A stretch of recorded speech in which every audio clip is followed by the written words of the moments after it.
So I think I'm going to start here. Uh, Welcome to the first live session of the College of Arts and Sciences. I don't actually know what this series is called, but I am the guinea pig. So this is Pandemics in an Age of Resurgent Nationalism. My name is Pablo Bose. I am an associate professor in the College of Arts and Sciences in the Department of Geography. I'm also the director of Global and Regional Studies.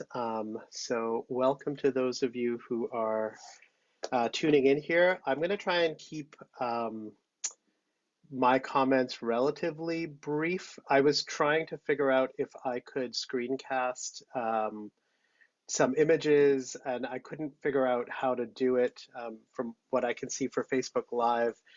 If I was to put up a screen or share my screen and then speak over it, I'd have to, I don't know, go out of the live session and come back in. I can't switch back and forth. So I'm just leaving it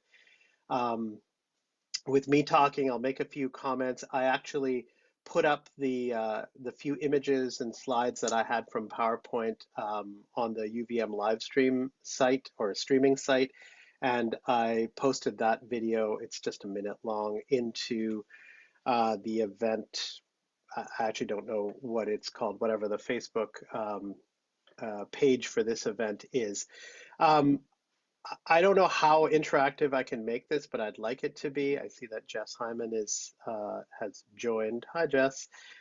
So what I might ask you to do is simply in the comments bar, just drop in questions, comments, things you'd like to say. I realize that this is all an experiment for many of us.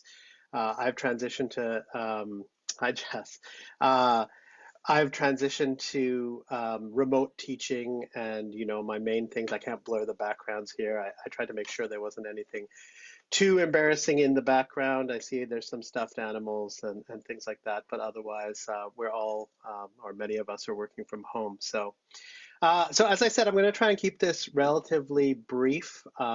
We're all dealing with so many unknowns and so many different kinds of things as we go. I happen to be teaching a class on migration, transnationalism, and borders. I have a number of projects that are ongoing on refugees, migration, asylum seeking, and on Europe, on North America, looking at, I've been really interested in these questions of nationalism for a long time. And as my students, hi Kathy, as my students and I have been discussing, there is much that has been turned upside down in the last little while, and there is, I mean, for all of us, but there are all sorts of questions about what the world looks like now, and lots of questions about what the world looks like as we come out of this. And what I wanted to talk about today is really how what we've seen as the responses to the pandemic and a number of different national, regional, subnational responses, how we kind of contextualize this within this particular political moment, sort of where we are. And I wanted to specifically talk about this vis-a-vis nationalism and resurgent nationalism in many different parts of the world. So I'm going to just, as I sort of mentioned at the outset, I wasn't able to figure out how to do this as like the ways in which I'm screencasting with my students, where it's fairly easy to go back and forth between my screen and what I'm saying or do voiceovers. For Facebook Live, apparently it kicks you out if you do that. So I have posted just some of the images that I was going to be using on a live stream. So there's really three things. I just want to say a couple things and then respond and talk as much as possible in this not quite interactive medium. So I wanted to talk a little bit about pandemics and globalization, and specifically about the ways in which there's been this reemergence of border controls. Secondly, I want to talk about pandemics and migrations, and again, specifically about refugees and asylum seekers. And then thirdly, I want to talk a little bit about pandemics and nationalism. So the ways in which we see how this interacts with this particular moment of rising nationalism, how the responses themselves show these kinds of different elements of solidarity on the one hand, parochialism on the other, this retreat to the sense of them versus us, the interconnections, both the fragility and the resilience of the connections of family, of trade, of labor, of food, of economy, and sort of end by talking about the crossroads that I think that we are in, between very reductively blame and building. So that's really, I just want to talk for about 10 minutes or so, and then try and open it up as much as possible.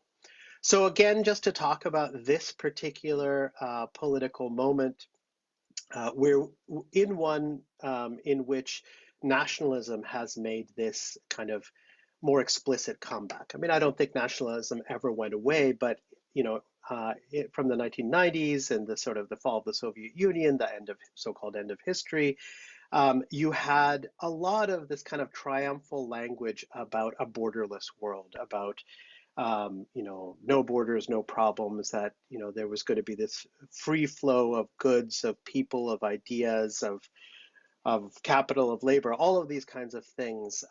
And certainly we've seen experiments in those, notably, things like the EU, increasing sort of free trade agreements, things like that. But as recent years have shown very clearly, there's been a lot of discomfort with really the flow of labor and people across borders, while capital and at least goods and labor in theory are meant to flow much more easily, and in practice in many cases as well. I certainly remember in the 90s being very involved. I was very involved with the anti-globalization movement, looking at the ways in which all kinds of sovereignty, local autonomy was being eroded by not so much globalization as this huge concept, but really by global capital, by neoliberalism and by neoliberalization in different forms. And so, as many have said, it's not surprising that there has been a real reaction to what are seen as the negative consequences of globalization. And we've seen this expressed through the rise of these nation state centric nationalist movements. We certainly see that here in the America First kind of thing, the absolute disaster that is Brexit, a disaster that will be compounded, is already being compounded in this moment, but certainly coming out of pandemic. We see the resurgent nationalism, the sort of sons of soil movements in places like India and South Africa, the rise of right-wing religious or other political movements. We see the rise of right-wing nationalism, real move from the fringes to the center of political discourse in Germany, in France, in Scandinavian countries, in Spain and many other places as well. And of course, the targets there, for many of these nationalist movements have not been transnational capital, have not been, global elites. I mean, as a kind of straw man, but not necessarily directly. But they have most often found their target in the most vulnerable, refugees, asylum seekers, the poor within their own countries.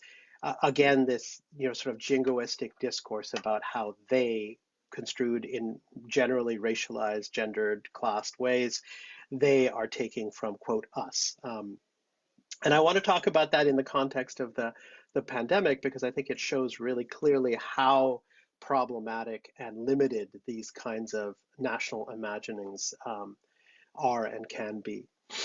So again, there is a sense that when we look at the pandemic, and of course there is this sense of like, well, it is all of these things that draws us together, that has led to this problem in the first place, right? So we think about all of the ways in which the world is interconnected now, through travel, through communication, through goods and services, all of these kinds of things. And the first sort of sense is, even when you look at the kind of the rational approaches that one takes to try and address a public health crisis, to do contact tracing, to shut down and quarantine, et cetera, there's an implicit critique of connection itself, that like, oh, well, it's public transit, it's these intercity buses and trains. And so the way to deal with this is simply to shut them all down and to blame those bodies who are reliant on those forms of travel. Though I would note that there is less kind of anger and disciplining of certain bodies. Yes, you see people marooned on cruise ships. There's much, and there's been some talk of, say, the transnational business travelers, the people who are going on the ski trips and things like this, the spring break people. But a lot of it is really aimed at the bodies of migrants, refugees, migrant labor. If you look today at the way in which India has dealt with this, 4 hours of notice and it shuts down train and bus service, intercity bus service, interstate bus service, and literally forces millions of migrant laborers to walk home, in some cases hundreds of miles home.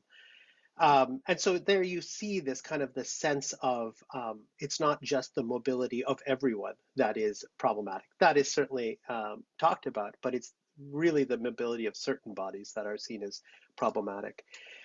If we see at the, one of the things that my students and I have been kind of talking about and I've been marveling at is that in the sense of a borderless world in the 1990s, or the promise of a borderless world, the idea that we've moved somehow beyond the nation state.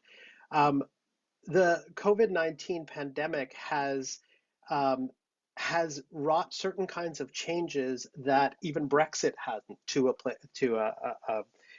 a body like the EU. You look at the Schengen zone, which is EU, a number of the EU member states, as well as aspirant states and some other nation states, and this idea of borderless, passportless travel, the movement of goods and services across these different countries, and then something like this happens, and all of a sudden, all of these borders reappear. And that's been something quite remarkable to see the ways in which, in some cases, these borders that have not been in place for a decade or longer have suddenly reemerged. And not only the borders themselves, but all the different technologies and new ones that have gone on to be added to them. And again, I don't think that this sort of sensibility, it seems quite congruent with the idea that we need to shelter in place, we need to really isolate and quarantine those who are affected, et cetera. What I want to simply say is this kind of the reemergence of the border, the reemergence of boundaries, and the policing of those borders and boundaries really go against this notion that sort of transnationalism has superseded these kinds of older forms of the nation state. And I don't think, for the most part, I don't think people who study nationalism or politics would have made that argument. But there have been so many of these experiments that have been deeply vested in kind of protecting that idea of a borderless world. As I said, while Brexit itself, there were these claims that Brexit would cause a cascading domino effect where other members of the EU would simply seek to leave. The colossal messes that Britain has created, I don't think has lent to that kind of collapse. But in the face of this pandemic, there are many within countries in Europe who have really questioned what this project of a European common identity really means when, Italy or Spain find themselves in so many ways going it alone, where Italy reaches out to other members of the same bloc for assistance and instead are essentially rebuffed. Instead, we see China and Russia, as many have put it, as sort of shrewd geopolitical moves, sending their supplies to, sending excess supplies to Italy. I think I saw this morning that Putin sent a plane load of supplies to the US. So, but really, if the idea was that the EU was this supranational body that would, a regional bloc that was all about assistance, what does that mean if that assistance evaporates in the face of a pandemic? Here in North America, we can also think about the ways in which borders, it is not as though borders have ever disappeared. And certainly when it comes to the southern border, the construction of the wall is continuing apace. I heard Trump say something about, again, needing to get this done sooner because of COVID-19. Again, that's as ridiculous as one might think. But I actually noticed with amusement, irony, horror when we talked about the northern border, and Justin Trudeau mentioned that during one of his conversations with Trump, that the U.S. president had suggested sending troops north to the northern border to secure the northern border, which, as I saw from many of my friends on Facebook, was as insulting as you might imagine. Canada and the U.S. share what's sometimes been described as the longest undefended, often described as the longest undefended border in the world. But of course, as Margaret Atwood once put it, it's much more like the longest undefended one-way mirror in the world, with Americans looking up north and seeing a reflection of themselves, slightly whiter, slightly kinder, or whatever, and on the other side, Canadians pressed up against the wall, waiting to see if anyone notices them.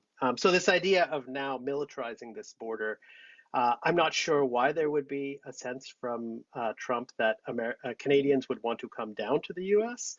There are parts of this pandemic which feel like, what was that terrible movie?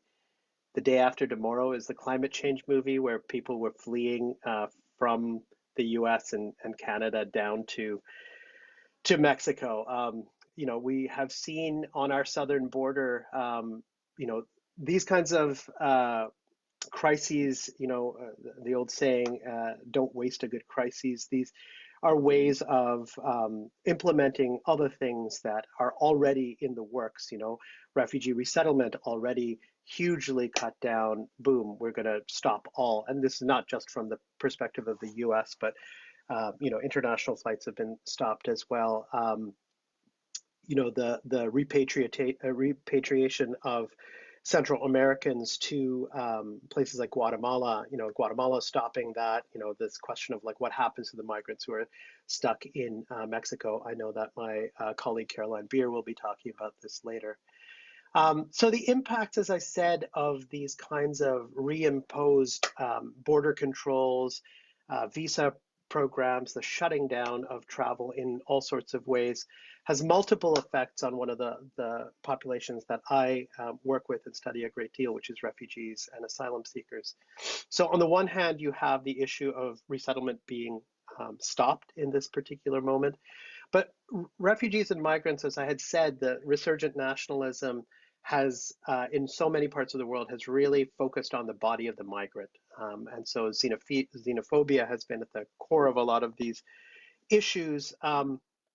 So we see that in the further disciplining and control over migrant bodies, this sort of sense of, there already was this sense of migrant bodies being the carriers of disease, et cetera, so much so, more so now. There's, of course, also the very deep concern about what it will look like if a pandemic like this surges through these densely packed refugee camps in excuse me, Jordan, in Syria, in Turkey, in Lebanon, throughout North Africa and elsewhere as well. I'm going on too long, so I'm going to really end by talking about a couple of other things here. That one of the ways in which I think the challenge of looking at something like an epidemic, a pandemic, through a national lens. Again, one of the things I've been talking about with my students is there is nothing that shows the kind of artificiality of borders and lines on a map than an environmental disaster, then a public health crisis, then climate change, then all of these things that simply don't respond or respect those kinds of human-drawn boundaries. And so we certainly see this here, this kind of, you know, you would think as a rational species, if we are a rational species, which actually is a huge assumption, but you would think that, okay, so how do we deal with this? We've got this public health catastrophe. How do we deal with it? We deal with it as a species. We deal with it through multilateral institutions, you know, WHO, or whatever. But look at what the WHO could and could not do from the outset. And what it could do is very, very little. Much of what it offers is advisory. Much of what it you know, gives us is guidance, maybe, but that guidance is hamstrung by national governments. You know, if you look at China's response at the outset, if you look at the responses of all of these other kinds of nations, it is by a national basis. It has, you know, it's a complex of factors, the national health you know, structures and systems in each of those places, whether or not, I mean, one of the interesting things when you look at Taiwan, Singapore, a number of these other places, South Korea, what holds, what is in common in them is not necessarily a system of governance or, you know, a political ideology, but rather whether or not they went through SARS in 2003, whether or not they went through the MERS outbreak, whether or not they went through H1N1. In other words, whether or not they have had an earlier and relatively recent experience of this, and what lessons did they learn? What did they actually put in place? And so, you know, the challenges of the national response is really, really problematic. And I would say that in the case of Western democratic nations, liberal democracies, you also see this in terms of the relatively decentralized nature of these different countries and their own national responses. The response has almost always been to move further and further and further inwards. So the staying in place is not really on a national basis. You know, if you look at how these things were rolled out in fits and starts, incredibly ineffectively in really any of these Western nations. And again, in some cases, they haven't been rolled out at all. If we were to look at Sweden or the Netherlands, you know, never mind whether or not the EU did this as, you know, in a broader sense. There was really nothing that, you know, look at Italy. It was, okay, well, we'll quarantine the north. We'll quarantine these cities in the north. And eventually, okay, well, we're going to have to deal with this on a national basis. In France and, you know, the UK, not really knowing, oh, okay, well, we're going to try and do herd immunity. Oh, well, actually, we're going to try and do this. And, you know, what is the sort of, you know, what does that leave us then with on a national basis when we look at the actual response to this outbreak? As we kind of turn more and more inwards, we go from, you know, the first step or the first steps of, okay, we're going to close down our borders. We're not going to let others in. We're not going to let people in at all. Okay, if people are coming in, we are going to quarantine them for 14 days because they are from somewhere else. They are the other. But we now start to see that filter down more and more to the state level. So here in the US now, you know, we see these things where it's, well, it's out of state. You know, first it was, you know, well, it's the people from China or from Asia. And as you have no doubt seen, there's been this spike of hate crimes against Asian Americans and anybody perceived as being Asian. But we are now starting to see, you know, elements of this play out about, you know, on a state by state basis too. We've seen the advice here and in several neighboring states that if you are an out-of-state person, you must shelter, you must quarantine for a specific period of time. I saw that in Florida, they've finally agreed to let some of the passengers on two cruise ships, I think two those, whatever, Rotterdam, Amsterdam, whatever they're called, cruise ships disembark, but only if they are Florida residents. And so again, this kind of idea, and one example I saw in Maine, I think, there are three out-of-state, there are three construction workers who are renting a home on an island, and they had New York plates, and some of the other local residents cut down a tree to block their exit from their driveway and showed up as a sort of an armed vigilante mob. This idea of the outsiders. We've seen that here in Vermont, this idea of like, oh, there are these out-of-staters from New York and New Jersey who are going to come and stay in their second home, and they are going to be carrying disease with them. So in many ways, this is the kind of logical outcome of this parochial sense of how one responds to an outbreak like this by saying, well, I'm going to take care of my own. I'm only going to take care of us, and blaming others. As now there's blame that we can talk about in all sorts of ways about the gutting of the healthcare system in the US, what it means to have a for-profit healthcare system in which you are, always working at almost peak um, uh, capacity, and then just the tremendous failures of this administration to plan for this. But blaming others, I don't think makes much sense. There's a question here. So that's all I'm gonna say. I'm gonna respond to a few questions here. So here's a question from the Center for Research on Vermont. Does this strengthen authoritarian regimes? What are some of the local impact on democratic function? That's a great question. I mean, this is, as I said before, crises make for, incredible opportunities. I think they make for interesting opportunities for change, potentially. There was an article, I think, in the Wall Street Journal that really looked at pandemics and civilizational change. I think it was a little narrow, but it is a really interesting idea to think about. Think about the Black Death and think about the ways in which the different waves of the Black Death helped to fundamentally change the relation of peasantry and serfs to landlord, just in the absence of losing so much of the population, changed that kind of notion of labor power. The introduction of certain kinds of programs in different places has been as a result uh, of a response to this. But the question of like, does it strengthen authoritarian regimes?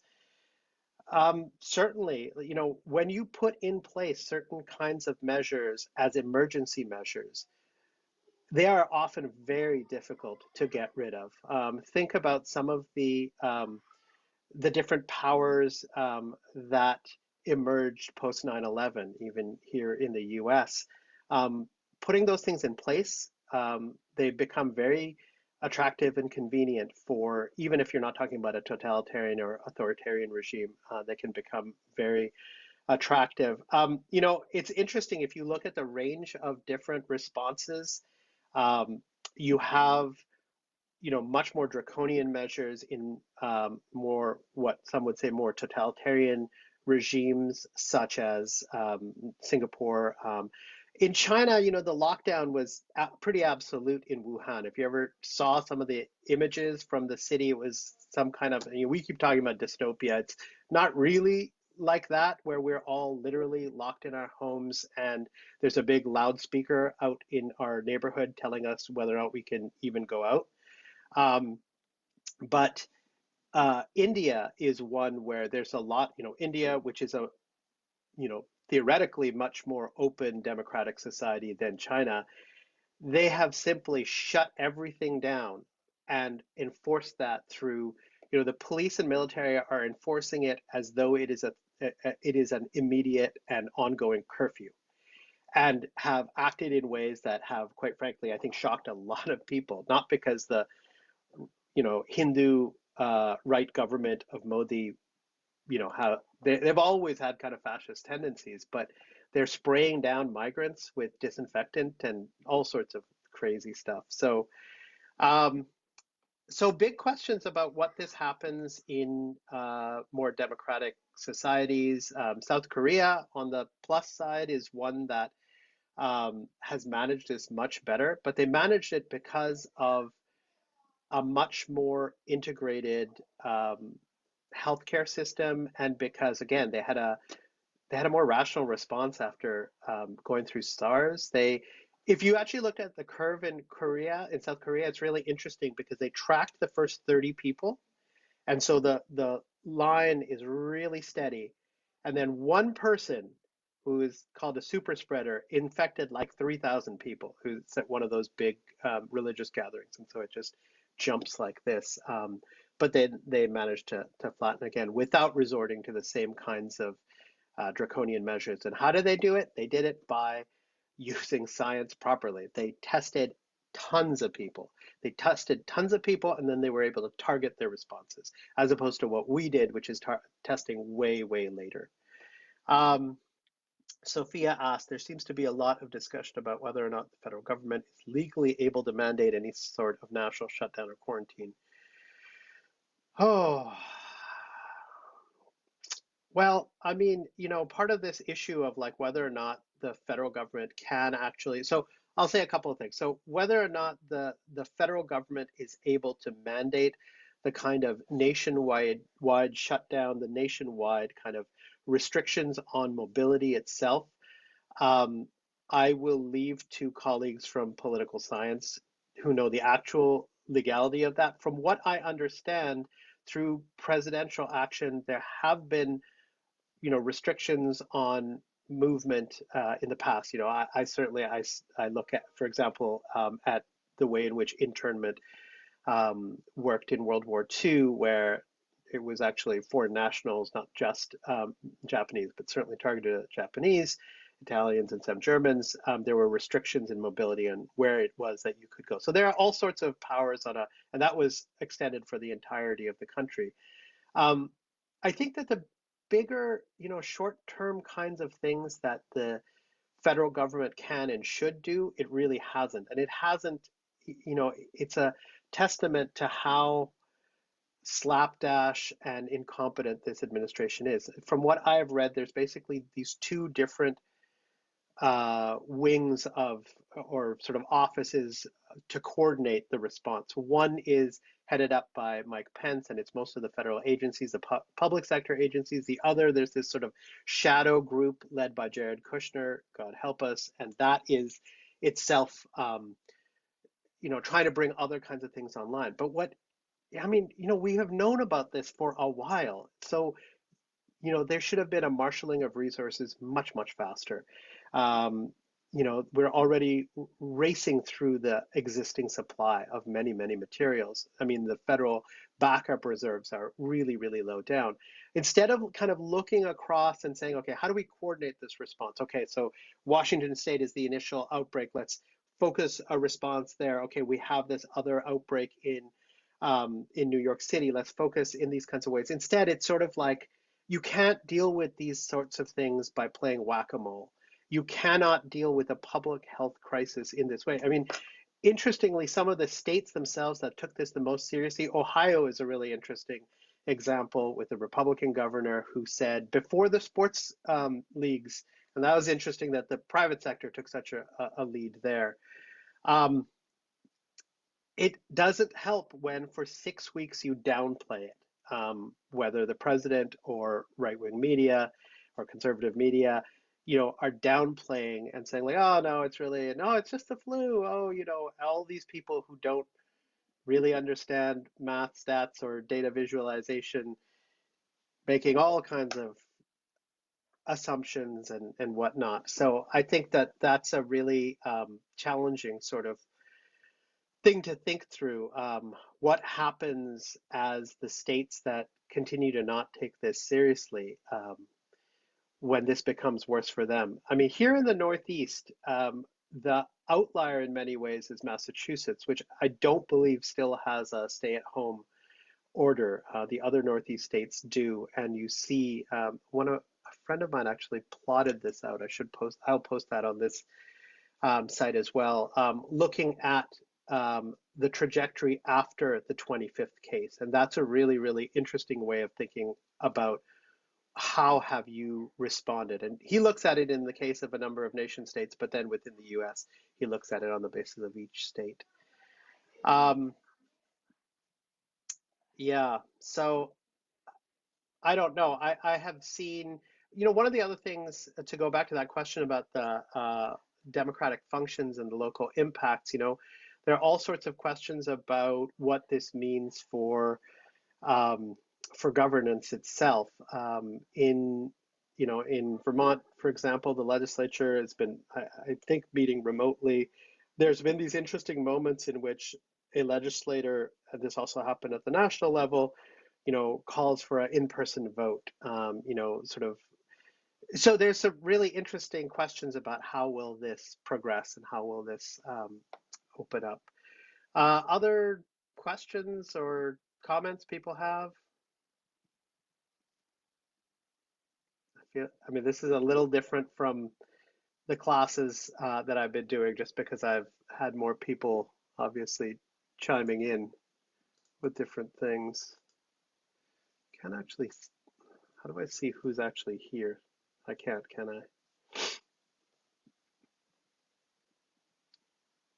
I actually, because I wasn't sure I was going to be able to show my screen, and I knew that I wasn't going to be able to, I was going to use this maps book and go really old school. Wait a minute. And now I realize this is not actually an atlas, but a maps book for my daughter. So that's, yeah, not really going to work. So, okay. Um, all right.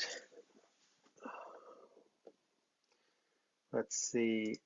So some of the other things I was actually thinking about this in the context of Vermont as well, and thinking about, as I said, this kind of retreat into place and into locality itself. Some of the things, I mean, I'm curious if other people have um, seen any sort of backlash around within Vermont itself around Chittenden County. I mean, I'm just looking right now at the case count from yesterday, and you have, in terms of confirmed cases, now, it may make sense given that Chittenden County has, uh, such a large population, but, in what ways does this sort of feed into or reinforce certain kinds of stereotypes about who is in Chittenden County and the kinds of lives that we might lead? I mean, I haven't heard a lot of that yet, but I am curious to see if that is something that is yet to sort of emerge. Um, Let me see if there were any earlier questions that I had on here. Oh, they are, and I just didn't go down far enough. Janet Franz talking about authoritarian regimes and also EU.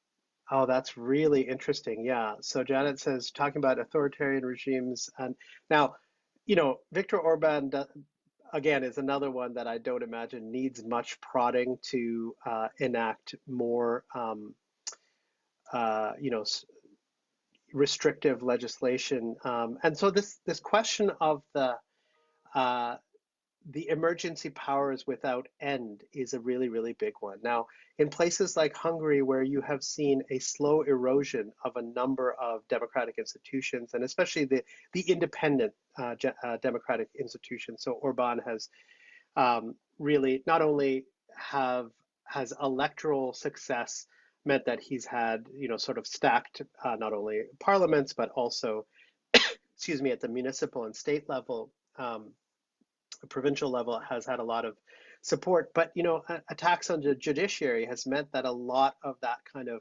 institutional independence has been eroded. The really, I had a piece come out last year that talked about the US and migration crises. And the thing about crises is that they are always in the eye of the beholder. So um, it's a really, really big sort of question of like, well, who determines what a crisis is? Who determines the nature of that crisis, and who determines not only the response but the end? When are you at the end to this? And think about this in this particular context, where if past pandemics are any indication, you have a bad spring, you have a terrible fall or winter, and then you have a third sort of wave of a milder spring. Now that would be something like the 1918-19 pandemic, to some degree, the 56, 57 and 67, 68 flus. Um, I would say that that's not necessarily the pathway that we're taking, excuse me, insofar as, we just don't know enough about the novel coronavirus to know what that trajectory will look like. But let's say in the sort of not best case, but medium case scenario, we like weather this storm, get through, we have this light grace period, and in that grace period, we get ourselves as prepared as possible for the fall. We have better technologies, we learn how to do distancing in a different way, in a better way, all of these kinds of things. We're still looking at, before a real wide scale vaccine comes online, 18 months. I mean, I see these things about 12 months, et cetera. And I think, like, do you people not like watch zombie movies? The zombie like outbreaks don't come from the pandemics. The zombie outcomes, things come from like releasing vaccines too soon, or whatever, those kinds of things. So you really, really need to make sure um, you post these, you test these well. So the relationships within the EU, I think, are really, really going to change. You know, where I think there are member nations who are going to say, where were you? You were supposed to be the ones that were going to, we were going to bail each other out. What happened? How did this not come to pass? So I think those are big, big ones to think about. Lisa, I absolutely am looking forward to seeing both your and Caroline's comments on kind of what's going on. Impact by class. Impact by class. Do you mean in Center for Research on Vermont asks, are there impacts by class? I'm assuming you mean. I'm not sure if you mean in terms of the coronavirus or on um, economic, socioeconomic. I mean, it absolutely impact by class. I would also say by race, by gender, by sexual orientation. I mean, I teach about Hurricane Katrina, Hurricane Maria, so-called natural disasters in my race and ethnicity class. And what those hurricanes show is not about, the strength of nature. We know that. What it shows is the failures of human environments, of the ways in which in New Orleans wasn't made vulnerable only. It is made vulnerable by geography, but it is made much more vulnerable by, legacies of slavery, segregation, of, deeply entrenched racial profiling, of a corrupt police, all of these kinds of things, and the vulnerabilities that people without money, people who are racialized in different ways, who are gendered in different ways, being made to be in more vulnerable positions. And that's what we see right now across the board in terms of who has access to healthcare, who has the ability to not continue to work, in the ways that they did before, who cannot afford to not be present, all of these kinds of things. Um, so absolutely, who you are really, really, matters in terms of these kinds of situations. Who was able to go out and hoard, whether it was, food stuff or toilet paper or whatever it was. And that itself is actually a whole other thing. It's not necessarily like people were hoarding things for themselves. Some were also, this was, an opportunity to try and make money and, all that stuff. Melissa, hi Melissa. How much do you think the culture of different countries impacts their response? We had talked about how Americans in general take their independence and mobility for granted. Yes, I think that is true. I mean, when I first read that question, I was thinking also about um, the culture of, responding to pandemic or responding to epidemic disease. In other places, I mean, that's been a really fascinating thing for me to see, some people minimizing this by saying, well, don't you know how many people die of cancer? Don't you know how many people die of the flu? And I'm like, yeah, that's not a, yes, it's true that mortality is something that we misunderstand. Mortality rates for all sorts of things, right? And including this, we really misunderstand. Um, And so the ways in which we live with death and risk and vulnerability also have to do, I don't know how much it's cultural, but when we think about what it is that people were, you know, I guess maybe think about it this way. It's like, okay, so we are now in a moment of profound immobility. Not for everyone, but for many people. It's a moment of immobility where many of the things that we have taken for granted in terms of being able to access food, education, work, housing, all of these things are kind of thrown into chaos. In the case of the US, and maybe here the EU is also a really interesting example. The EU, where daily nearly 2 million people prior to the crisis, more than 2 million people crossed a national border, or what used to be a national border, on a daily basis for work. And for many places, we have these kinds of, it is not simply for tourism or travel that people are moving, but for the necessity of life. Um, and for many of them, they became accustomed to such travel. In the US, with such a highly mobile culture and such a highly mobile society, the idea that you wouldn't be able to simply exercise that right to mobility, I think came across to many people as unjust, unfair, something that they simply wouldn't adhere to. We still don't have, um, going back to that question about national restrictions, we don't have a restriction on domestic travel, right? We have certain restrictions on international travel, and we now have, again, a state by state suggestion that we will shut things down, create quarantines and things like that, but it is still very much piecemeal. Um, okay, were there other things that were on here?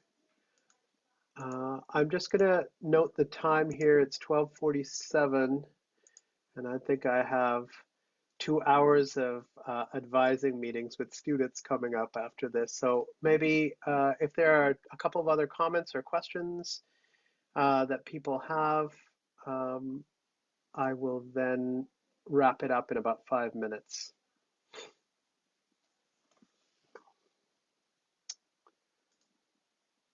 Um,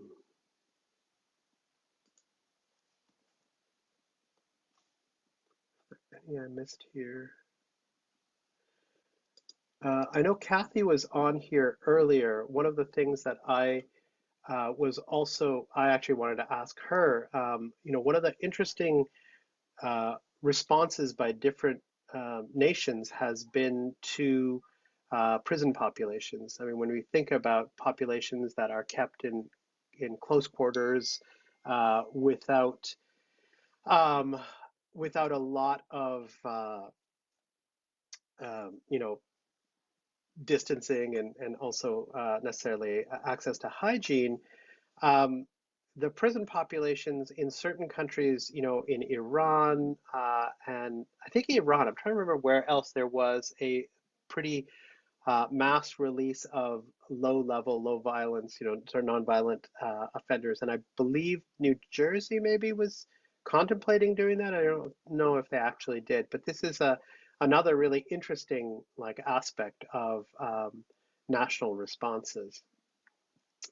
With that, I'm going to actually then wrap up and just say that I think, coming back to my earlier comment about pandemics and the idea um, of this kind of civilization altering moment, I think this is one of the things that we are really going to come to. You still see the kind of um, knee-jerk response that this president, I mean, I think he's actually scared enough that he lurches back and forth, not really knowing what to do. But I think that you've seen a knee-jerk response in ways of this is I haven't seen as much the Chinese virus and all the other kinds of ridiculous uh, ridiculous ethnic baiting tags. But there is that. There is this kind of like, oh, what are the lessons that we actually learned from this?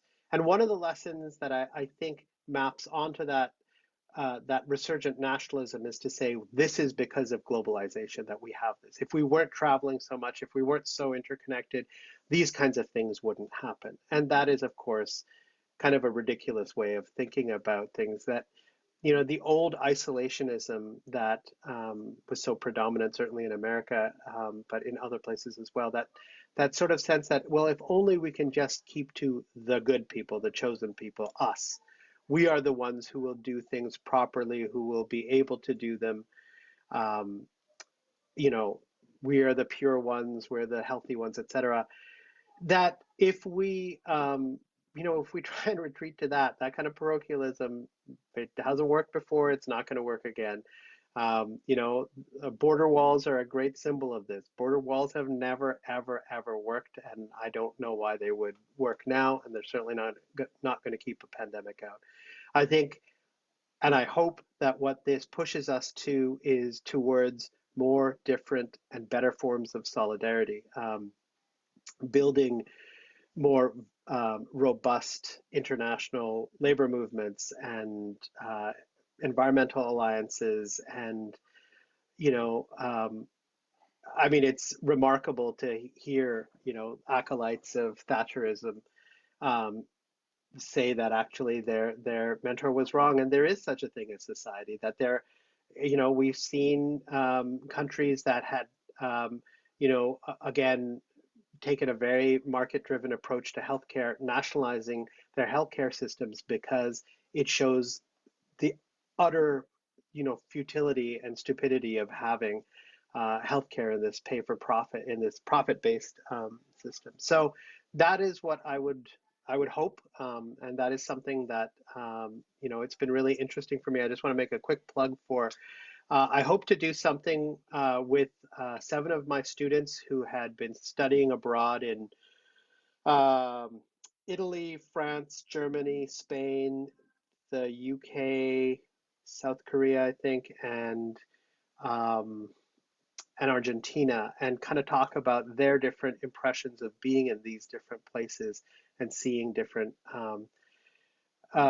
responses, and for me, being really inspired by their determination to take what they have seen and what they're experiencing now and push for better things that are based on solidarities, not parochialism. So with that, I am going to sign off, and I look forward to hearing the ones that are done by other people. All right, take care. Bye.